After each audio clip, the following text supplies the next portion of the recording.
En este audio trataremos de dar una introducción al trabajo solicitado para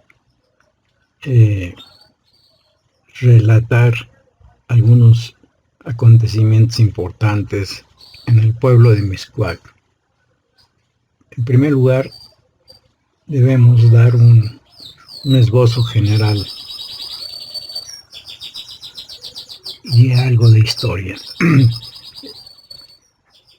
A este trabajo le llamaré Túnel de la Cristiada.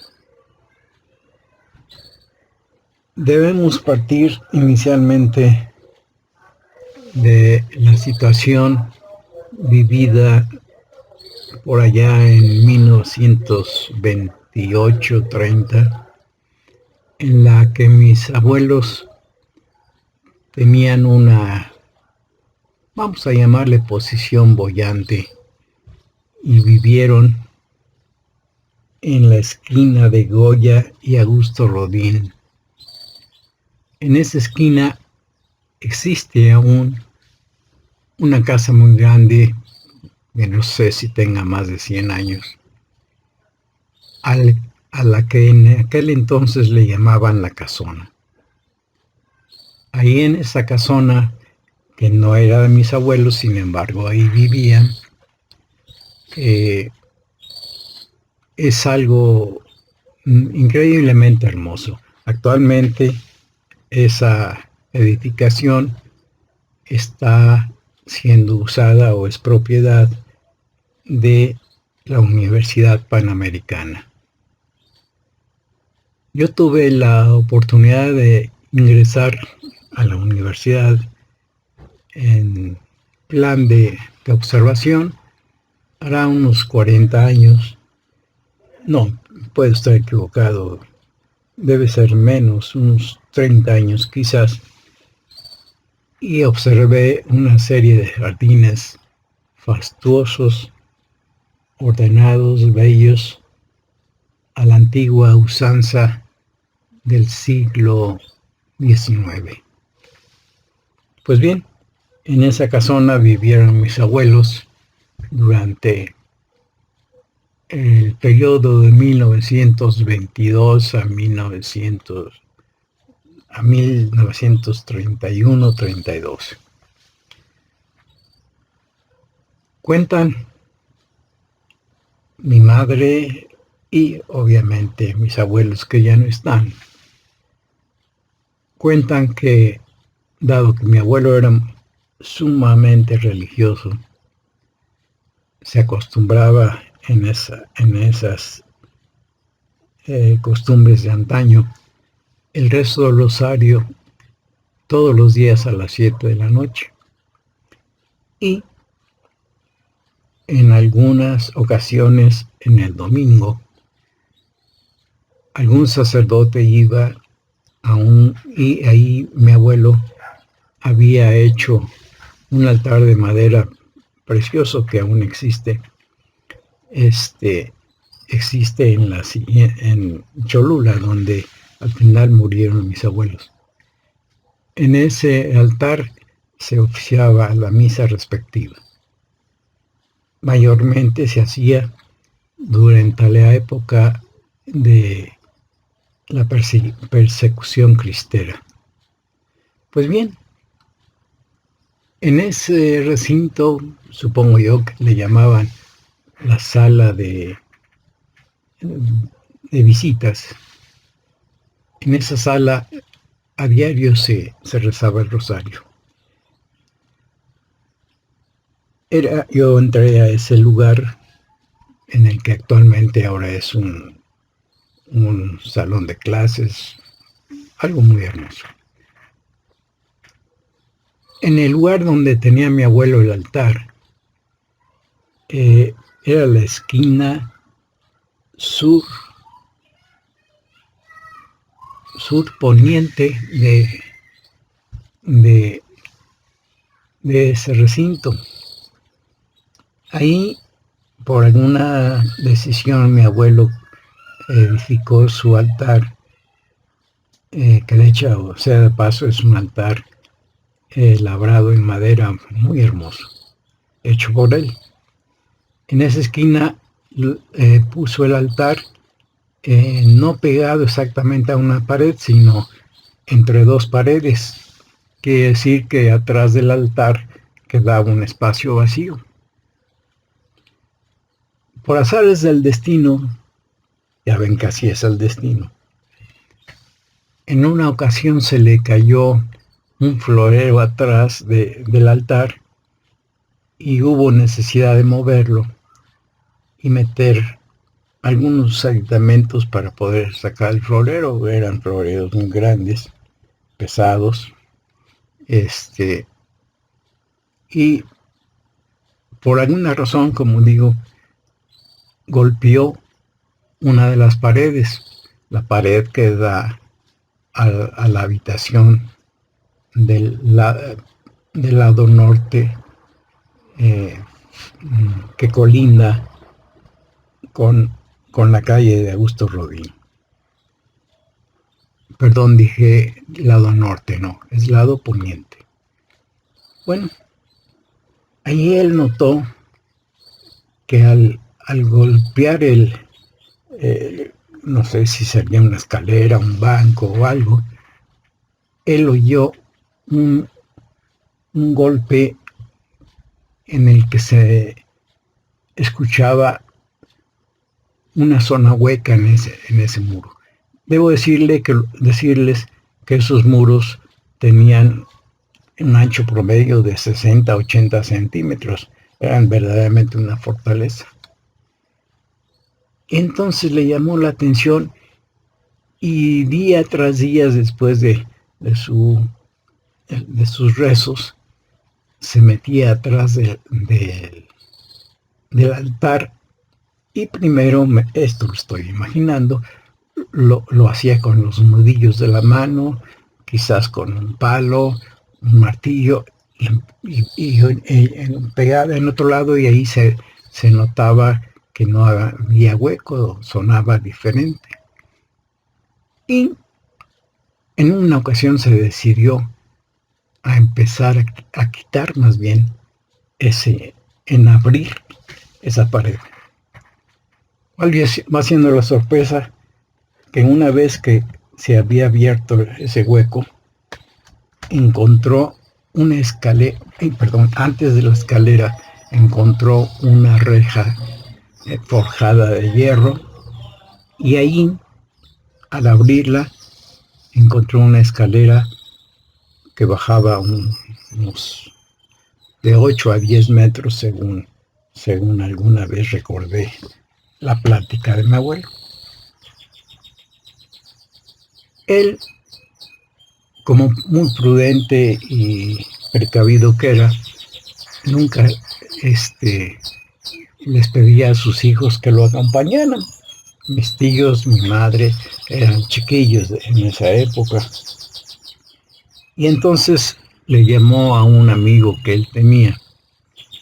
Y entre los dos tomaron una lámpara de aceite que en aquel entonces se usaban y descendieron por esa escalera. Al bajar en la escalera, ya esto es en el piso de la casa, ya no era en el área donde estaba el altar. Ahí volvieron a encontrar otra reja, con una cadena que impidía el paso. En alguna forma abrieron esa cadena e ingresaron. Ahí ya no había escalera, sino era una entrada más o menos recta y completamente abobada. Poco a poco fueron entrando, no sin miedo, platica el abuelo, y va siendo su sorpresa que van encontrando a los extremos de esa oquedad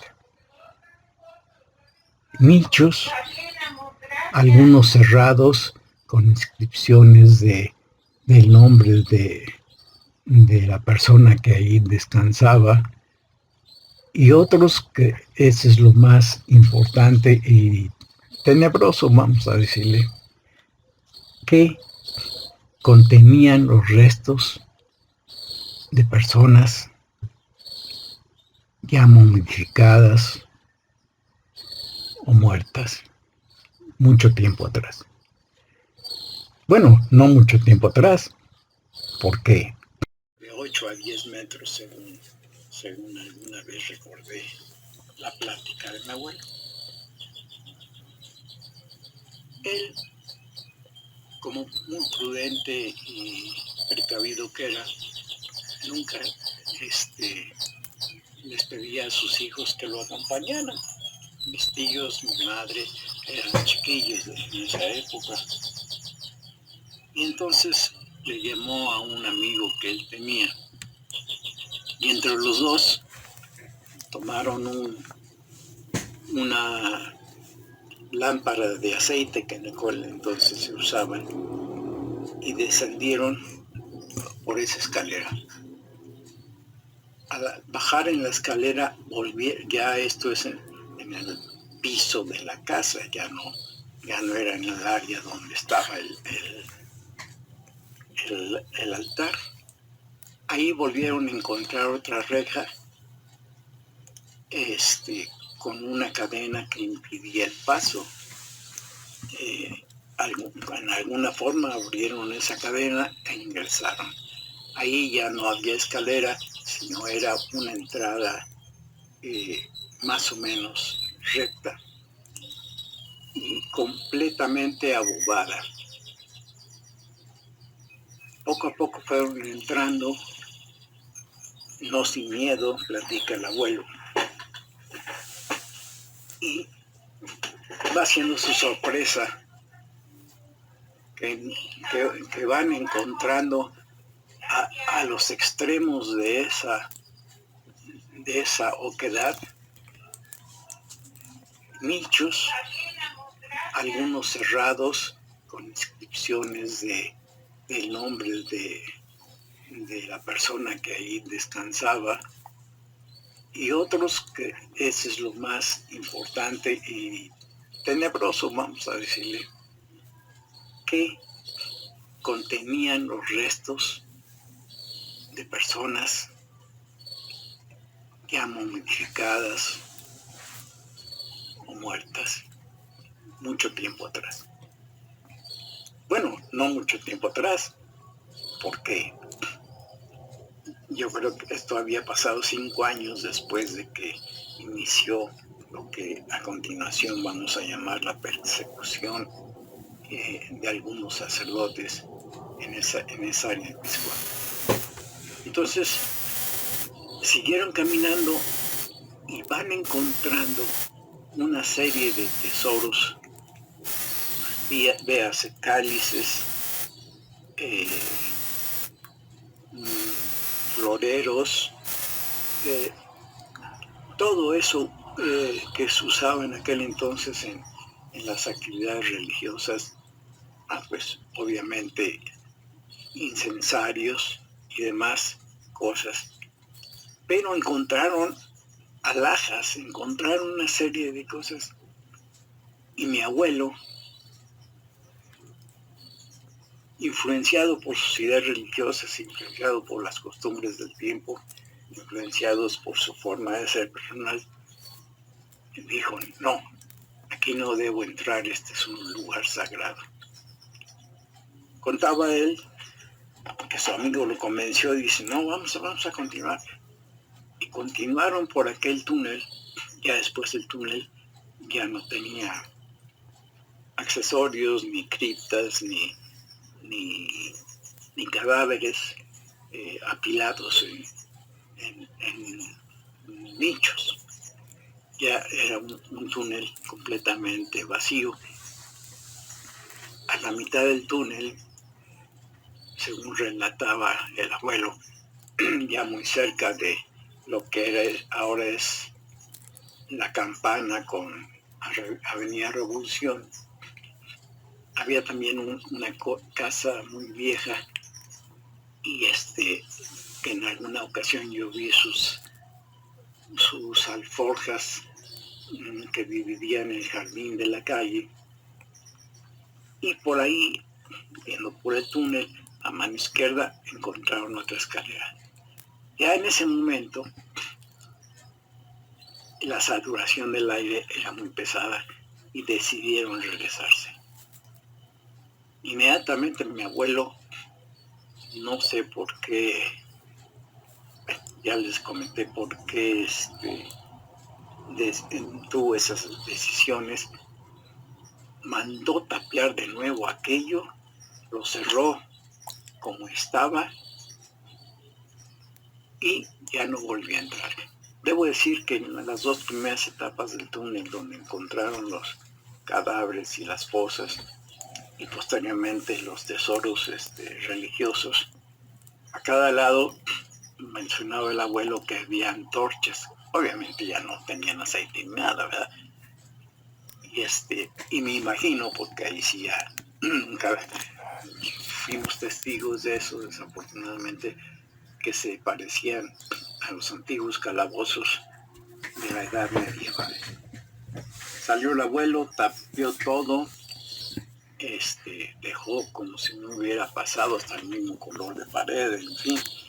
No sé si pasó 6 meses o un año después de esa situación, y decidieron, en ese entonces debo decirle que los abuelos estaban en una situación, como dijimos al principio, pues económicamente muy bien, y para entonces decidieron salirse de allí, dejar de rentar porque no era su casa, y se fueron a vivir a otra casa más al norte, sobre la misma calle de Augusto Rodrín. En esa calle, en esa casa, que a continuación platicaremos, se encuentra otra historia ligada a esto. Cuando el abuelo decide dejar esa casa, llegan unos alemanes, aparentemente recuerdo, de apellido Chancellor, y ellos compran la casa, y se pasó el tiempo, y incluso llegué a ver esa familia después, se volvieron inmensamente ricos. Cuentan las consejas, cuentan los datos posteriores de que ese túnel llegaba al mercado de Avenida Revolución. Por ahí, y eso ya me lo escuché por parte de mi padre, que ellos en ese entonces vivían, bueno, los padres de mi papá estaba muy chiquillo, y ellos vivían en la calle de Goya, junto a un colegio que creo que ahora le llamaban, no sé si exista, teresiano. Y ahí mi padre me aclaró todos esos conceptos. Ese túnel se hizo rápidamente cuando Calles mandó perseguir a sus sacerdotes y todo eso. En esa casa donde vivió mi abuelo, mis abuelitos paternos, le dieron asilo a varios sacerdotes, entre ellos al padre Pro, de quien todos hemos sabido bastante. Posteriormente, el padre Pro, junto con mi abuelo Vidal, que era el papá de mi papá, fueron apresados y primeramente puestos en una cárcel que había en esa misma calle de Goya, más o menos a la mitad entre Fragonard y Augusto Rodrín. Esa construcción sí la vi, me llamó mucho la atención, porque yo ya cuando la vi, mi abuelo había muerto y mi padre me platicó eso. Y entonces él conectó la plática que le estamos dando ahorita a la casa de mis abuelos maternos con las escenas o situaciones que se dieron cuando los sacerdotes iban y eran perseguidos por el gobierno. Y entonces él supo y me comentó que en ese túnel que bifurcaba hacia el norte, bifurcaba hacia